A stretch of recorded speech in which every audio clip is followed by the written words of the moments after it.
This week at Shiloh, we've been excavating an ancient Roman pottery dump in our square.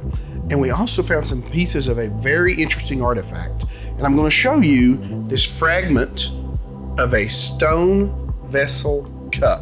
So this one fragment speaks volumes about 2,000 years ago in history in the land of Judea to me. And what archaeologists believe they are related to is the ritual purification system, the ritual purity. And the idea is you want to avoid impurity. Stone is not listed on the bad list. Therefore, if we make our vessels of stone, it cannot become impure. And we see an explosion of stone mugs, plates, bowls, cups that are used in this window of history for 100 years or so. And then they disappear from history. So what we find is Jewish believers are using these vessels to maintain ritual purity. And we think it may be related to an actual very famous story from the New Testament. Jesus has his Last Supper with his disciples. Would the Jewish host of the home have ever let that important rabbi and his followers use any vessels that could have become impure? The answer is most likely no. Likely it was stone vessels. So when Jesus passes the cup and uses the example, says, the wine represents my blood, it's very possible it's one of these that he's passing. So obviously these items speak to us and they take us back to a world, a material culture that has been gone for 2,000 years, but we read about in the Bible, and things like this one little stone artifact help brings that account to life.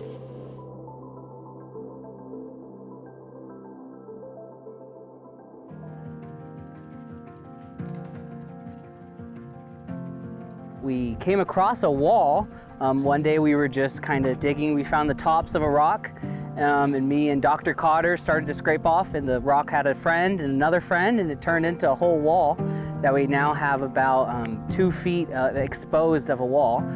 We're not quite sure the dating or where it's going, but we're very encouraged to find something that we didn't quite expect. I have always had a deep interest in history, been interested in archaeology for a while, and when this trip came available, I jumped at the opportunity, especially because I want archaeology to be my career. Currently, we have a large pile of rubble that we are trying to level down, create a flat area. Well, for several years, we've been watching Digging for Truth on YouTube, and we've been very encouraged by that. Lifting some really, really big rocks. Yeah, I'd say that. Fun, but big rocks. My favorite things are terrariing, that's moving a lot of the dirt with the terraria. Also, just today I've been working with trying to dual wield with trowels just to speed up the process. Something I picked up from Gary Byers to see if I could carry on the legacy of using dual wield trowels. I'm going to do a word study when I get home on rocks and dust. I believe you already said there's over how many references to dust? About 100 references. Just dust alone, but what God can do with rocks, what the Israelites can do with rocks is simply amazing. I have learned more about the Bible in 3 weeks than I have in my entire life combined. Just being here and just being able to see where it all happened. Well, we've done tons of touring, and so just going on sites and we just pull out our Bibles and just read scripture to place, and it just illuminates it and brings it to life in a way that you cannot understand just reading the text. I think it just has made it more realistic. It's really bringing the Bible instead of just names and people that we hear stories about, but these are real people that also had to worry about their homes and their food and then the streets they walked on. It's just amazing to bring that back to life.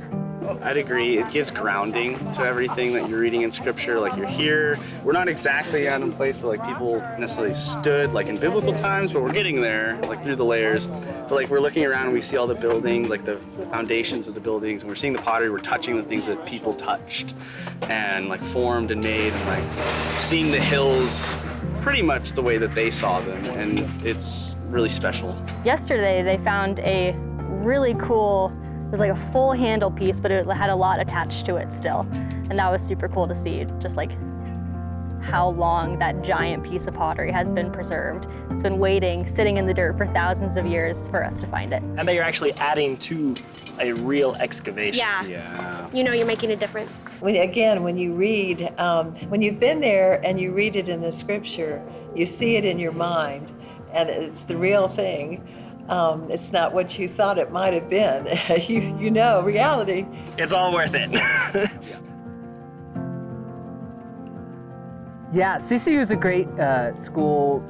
You'll hear so many times the community is great. Colorado Christian University is awesome because we get to have a really one-on-one relationship with our professors. We have super small class sizes, and so your professors really do get to know you and your interests. We're with Colorado Christian University, so, and this was a team that Dr. Cotter and Dr. Rodriguez they've been going to Israel and doing digs for a while, so this is our first one at Shiloh, but yeah, so it was just through CCU to the World that we came here, so yeah. And then a few of us are archaeology minors, so we're taking this as an actual class. Yeah.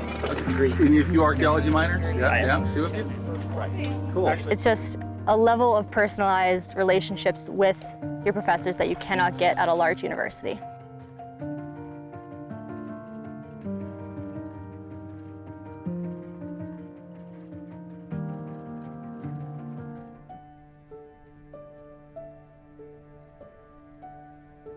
Hi, I'm Scott Stripling. In May of 2013, we uncovered an underground system called a hiding system, an olive press cave that had been repurposed as a tunneling and hiding system during the Great Revolt of the first century. Within that context, we found 8 human skeletons, 7 females and a young boy. Apparently what had happened at the site is the men died up top fighting, resisting the Romans, and they tried to hide their families down below, but these poor people were discovered and they were disarticulated. They were murdered by the Romans, and their bodies were left there for 2,000 years until our team came along. When we uncovered these human remains, it was quite moving because we found tacks from Roman military boots called caligulae. We also found arrowheads that were unique to the Roman military from that time. It was clear what had happened from the coins, from the pottery, from the carbon dating. This dated to the Great Revolt. When we'd finished the excavation and we'd studied these bones anthropologically, we determined the age of these victims.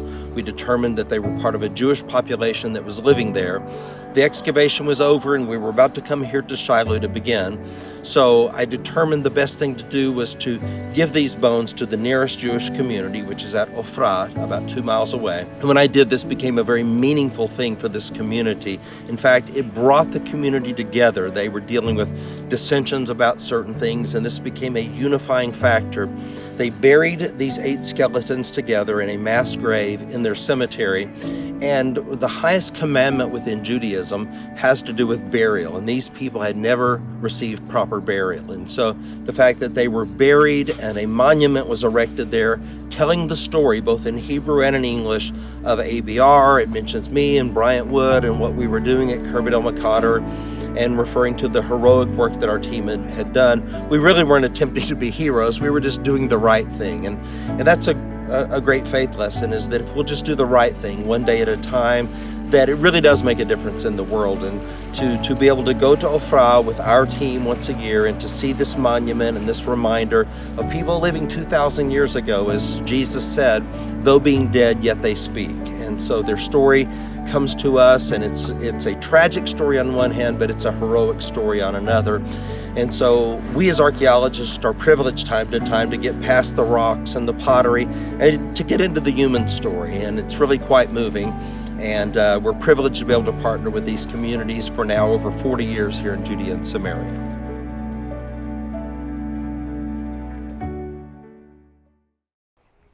Cool. All right, so is there anything I've left out that you want to say? Not that I can think of, other than we have a giant rock pile that we have to make sure we capture in this video, because we've made truly a mountain out of what was an anthill before. Yes, it was.